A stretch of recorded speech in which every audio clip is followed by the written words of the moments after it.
नमस्कार दोस्तों, DS homeopathy channel में आप सभी लोगों का बहुत बहुत हार्दिक स्वागत है। आज हम एक नए वीडियो के साथ में आपके समक्ष में फिर से हाजिर हूँ और आज का टॉपिक है गैस्ट्राइटिस।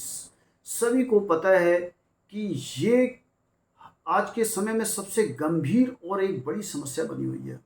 गैस्ट्राइटिस का तो मतलब ये नहीं है केवल गैस बन रही है, उसमें कॉन्स्टिपेशन का भी प्रॉब्लम हो सकता है, लूज मोशन का भी प्रॉब्लम हो सकता है, जलन का भी प्रॉब्लम हो सकता है, सूजन का भी प्रॉब्लम हो सकता है, स्टूल ठीक से ना क्लियर होना वो भी एक प्रॉब्लम हो सकता है। तो ये सारी समस्याएं गैस्ट्राइटिस में आती हैं।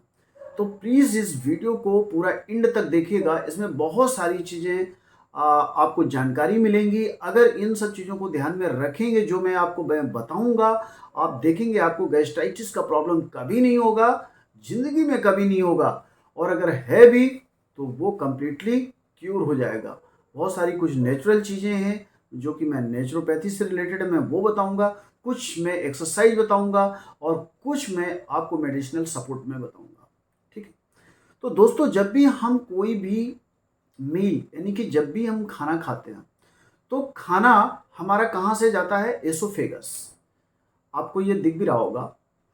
एसोफेगस से जब भी ये हमारा खाना जाता है तो एसोफेगस से होते हुए सीधे किस में आता है? स्टमक में आता है, जिसको हम पेट बोलते हैं। उस पेट के अंदर में जब भी कभी जब भोजन वहां पर पहुंचता है तो उस स्टमक के अंदर में 3 टाइप के उसमें एसिड रहते हैं जो कि जो हम खाया हुआ होता है उसमें मिक्सअप हो करके एक लुगदी टाइप की बनती है, और वो स्टमक से होते हुए फिर वो डिओडेनम से हो करके jejunum that means small intestine की तरफ वो प्रवेश करता है, और स्मॉल इंटेस्टाइन से फिर वो जाता है लार्ज इंटेस्टाइन में, और लार्ज इंटेस्टाइन से फिर वो सीधे आता है रेक्टम में, और रेक्टम से फिर होते हुए वो एनस से स्टूल बाहर निकल जाता है।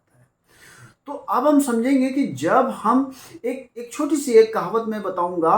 पुराने जमाने में लोगों का कहना था कि आंतों का काम दांतों से लेना, लेकिन दांतों का काम आंतों से मत लेना। इसका मतलब ये है कि हम जो भी खाना खाएंगे उसको च्यूइंग करके खाएंगे, उसको चबा चबा करके खाएंगे, तो आप देखेंगे 50 to 70% जो भी आपका खाना है वो आपका माउथ के अंदर से ही डाइजेस्ट होना स्टार्ट हो जाता है, क्योंकि उसमें बहुत सारे हमारे डाइजेस्टिव एंजाइम्स पाए जाते हैं।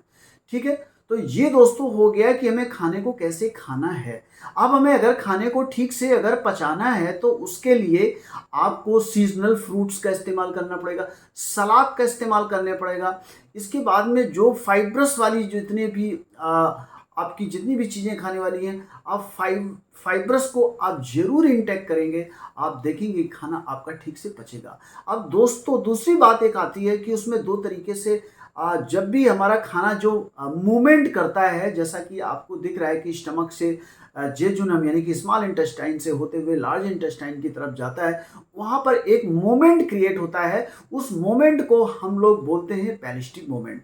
दोस्तों, जो पेरिस्टिक मोमेंट अगर फास्ट होता है दैट इज वहां पर स्लो मोशन हो जाता है, और अगर स्लो अगर होता है वहां पर पेरिस्टिक मोमेंट अगर स्लो होता है तो फिर वहां पर कॉन्स्टिपेशन होता है। तो दोस्तों, हमें पेरिस्टिक मोमेंट को हमें ठीक रखना है, ना ही फास्ट होना चाहिए ना ही स्लो होना चाहिए, क्योंकि फास्ट होने में लूज मोशन हो रहे थे, स्लो होने में कॉन्स्टिपेशन हो रहा था। दूसरी बात, हम क्या करते हैं? प्रॉपर वाटर इंटेक नहीं करते हैं। पानी को अगर हम ठीक से नहीं पिएंगे तो ये प्रॉब्लम होगी ही होगी। तो प्लीज वाटर इंटेक जरूर करें। अब हम आते हैं कि जब ये प्रॉब्लम कैसे क्रिएट होती है। जब भी हम एसोफेगस से खाना खाते हैं, स्टमक में जाता है, स्टमक से स्मॉल इंटेस्टाइन में जाता है, स्मॉल इंटेस्टाइन से लार्ज इंटेस्टाइन के अंदर जाता है, और फिर रेक्टम से होके एनस से वो बाहर निकल जाता है।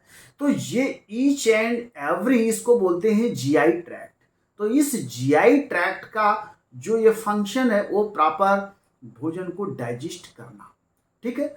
अच्छा, मान लेते हैं कि इन सब चीज़ों को ध्यान में नहीं रखा, प्रॉपर डाइट नहीं लिया, सलाद नहीं लिया, आपने फाइबर वाली चीज़ें नहीं ली, मॉर्निंग में सुबह इम्पटी स्टमक आप मिल्क टी भी ले रहे हैं, तो गैस्ट्राइटिस वो जरूर क्रिएट करेगी करेगी। अब हम ये देखते हैं कि वो सिम्टम्स कैसे आते हैं जिसकी वजह से आप उसको प्रॉपर पहचान सकते हैं।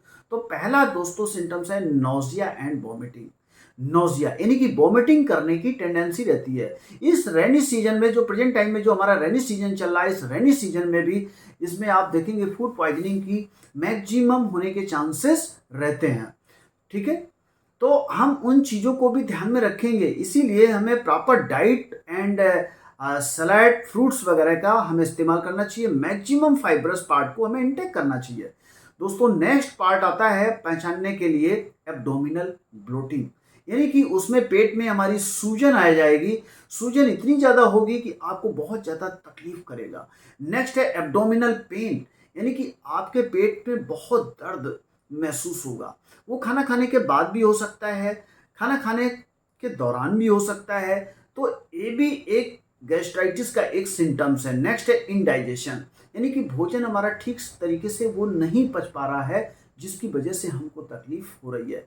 नेक्स्ट है बर्निंग, बर्निंग फीलिंग, यानी कि उसमें क्या है, हमें जलन जैसी एक महसूस हो रही है। जब खाना खाने के बाद में देख रहे हैं हमको जलन हो रही है। लॉस ऑफ एपिटाइट, आप देखेंगे कि भूख उसकी प्रॉपर नहीं हो पा रही है। तो दोस्तों फिर मैं बोला था कि आपको सलाद लेना है, इसके बाद सीजनल फ्रूट्स लेने हैं। आप देखेंगे आपकी प्रॉब्लम काफ़ी हद तक कंप्लीटली क्योर हो जाएगी। अब दोस्तों मैं अगर मेडिसिन की बात करता हूँ तो दोस्तों 3 मेडिसिन हमारे लिए बहुत इफ़ेक्टिव मेडिसिन है। तो दोस्तों मैं फिर बताऊंगा, जो एपिगैस्ट्रिक रीजन है, जो स्टर्नम वाला ये जो पोर्शन है उसके नीचे अगर आपका पेट भारी भारी भारी सा महसूस होता है, भरा भरा सा महसूस होता है, तो दोस्तों मेडिसिन उसकी है कार्बोवेज। कार्बोवेज 200 4 बूंद सुबह, 4 बूंद शाम को, 1/4 कप पानी में दिन में 2 बार लेंगे। आपका देखेंगे ये प्रॉब्लम जो पेट के ऊपर वाले हिस्से में, एब्डोमिनल के ऊपर वाले हिस्से में जो भी प्रॉब्लम महसूस हो रही है वो कंप्लीटली क्योर हो जाएगी। अब दोस्तों आता है कि पूरे अगर होल एब्डोमेन में अगर हमको भरा भरा सा अगर महसूस हो रहा है, हैवीनेस महसूस हो रहा है, तो उसके लिए मेडिसिन है चाइना 200 4 बूंद सुबह शाम 2 बार लेंगे। आप देखेंगे कुछ दिनों में ही आपकी प्रॉब्लम कंप्लीटली क्योर हो जाएगी। नेक्स्ट मेडिसिन है दोस्तों लाइकोपोडियम, जो हमारा इपिगैस्ट्रिक रीजन है, सॉरी हाइपोगैस्ट्रिक रीजन है, जो हमारा नीचे वाला पोर्शन, हमारा इपिगैस्ट्रिक रीजन ऊपर था, होल एब्डोमेन में हमारा ये पूरा था, और नीचे के जो पोर्शन में नाभि के नीचे में उसको बोलते हैं हाइपोगैस्ट्रिक रीजन। अगर वहां पर तकलीफ, भारीपन, पेन, बर्निंग, अगर ब्लोटिंग अगर ऐसा फील हो रहा है, तो वहाँ पर लाइकोपोडियम 200 या 1 एम का हम वीकली 1 डोज करके हम ले लेंगे। कुछ दिनों तक देखेंगे आपकी प्रॉब्लम ठीक हो जाएगी। तो दोस्तों जो मैंने ये मेडिसिन बताई है, तो ऐसा नहीं है कि सारी मेडिसिन आप लेंगे, जैसा सिम्टम्स मिल रहा है उसी सिम्टम्स के अकॉर्डिंग ही मेडिसिन लेंगे। और दोस्तों मैं एक मदर टिंचर का मेरा बहुत अच्छा एक्सपीरियंस है, वो है कार्डस, जो कि दोपहर को और रात को खाना खाने के 10 से 15 बूंद 1/4 कप पानी में या आधे कप पानी में खाना खाने के आधे घंटे से पहले लेंगे। देखेंगे पेट में जो भी हैवीनेस, भारीपन, गैस्ट्राइटिस, कॉन्स्टिपेशन का जो भी प्रॉब्लम हो रहा है वो कंप्लीटली क्योर हो जाएगा। और एक दोस्तों मैं आपको एक फार्मूला बताता हूँ, वो एसिड सल्फ 30 एंड नेटम फास्ट 30, आप इसको देखेंगे, आप मिला करके 5 ml करके दोनों को अगर हम मिला लेंगे, फिर इसके बाद में हम 4 बूंद करके या 5 बूंद करके 1/4 कप पानी में दिन में 3 बार लेंगे। आप देखेंगे ये प्रॉब्लम कंप्लीटली क्योर हो जाएगी। तो मेडिसिन को हम डायरेक्ट मिला भी सकते हैं, या फिर हम थोड़ा सा एक्वागार्ड वाटर में ले करके 8-10 ड्रॉप हमने एसिड सल्फ के लिए 8-10 ड्रॉप हमने क्या किया, हमने नेट्रम फॉस का लिया, जो भी सोल्यूशन वो बनेगा, इसके बाद में 4 से 5 बूंद करके हम दिन में 3 बार डायरेक्टली टंग में भी ले सकते हैं या 1/4 कप पानी में ले सकते हैं। आप देखेंगे आपकी गैस्ट्राइटिस का प्रॉब्लम कंप्लीटली क्योर हो जाएगी। और एक पैटेंट में नेक्स्ट एक मेडिसिन है नक्श भूमिका 200, रात को सोते समय 4 बूंद लेना है 1/4 कप पानी में, कुछ दिनों तक लेंगे, देखेंगे आपकी प्रॉब्लम कंप्लीटली क्योर हो जाएगी। नेक्स्ट वन इज एक पैटेंट मेडिसिन जिसके बारे में डिस्कस करेंगे। मेडिसिन का नाम है ज्वानिला सिरप। वो ज्वानिला सिरप बहुत इफेक्टिव और बहुत अच्छा काम करता है। तो आप देखेंगे ज्वानिला सिरप अगर हमको मिल जाता है तो हम खाना खाने के पहले 5 ml करके हम लेंगे, यानी कि दोपहर का और रात का खाना खाने से आधे घंटे पहले। देखेंगे आपका गैस्ट्राइटिस का प्रॉब्लम कंप्लीटली क्योर हो जाएगा।